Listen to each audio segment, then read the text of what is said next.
কয়েকদিন আমার মেয়েটা স্কুলে হেলদি খাবার নিয়ে গেছে আমার মন পছন্দ মতো, যেমন রুটি, সবজি, ফ্রুটস।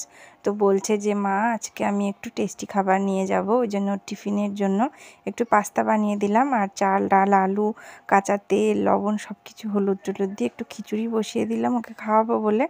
আর ওদিকে একটু ডিম সিদ্ধ করে নিয়েছি।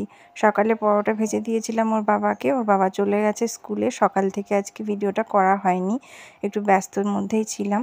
তারপর দেখো মেয়েকে স্নান করিয়ে দিয়েছিলাম, ও লিখছিল, কিছু অঙ্ক দিয়েছিলাম ওকে। তারপর রেডি করে দিলাম, ও বেরিয়ে গেল স্কুলে যাওয়ার জন্য। সকাল থেকে আমার কিছু খাওয়া হয়নি, একটা ডিম সিদ্ধই খেয়েছিলাম। আর এই যে চা আর মুড়ি নিয়ে বসেছি। এই মুড়িটা না মশলা মুড়ি, চানাচুর, কারি পাতা অনেক কিছু দেওয়া রয়েছে, বেশ চাল ভাজা মতো, খেতে ভীষণ ভালো লাগে। তো সেটাই অল্প করে নিয়েছিলাম, ওটাই আমার ব্রেকফাস্ট হয়ে গেল। এদিকে কিছু জামা কাপড় কেচে মেলে দিলাম, বর্ণালীও কিছু মেলে দিয়ে গেছে। এসে ভাত বসিয়েছি, এর ফাঁকে বিছানা গোছানো, ঘর ঝাড়মোছ করা, বাসন ধোয়াগুলো হয়ে গেছে। দেখো মুসুর ডাল ভিজিয়ে রেখেছি, বড়া ভাজবো। ওদিকে সকালে ছোলা সিদ্ধ করে রেখেছিলাম, কাবলি চানা, তো সেটা আলু দিয়ে ঘুগনি করব বলে সব গোছগাছ করছিলাম। এদিকে আমি আলু, কচু, পেঁপে দিয়ে মাছটা ঝোল করছি।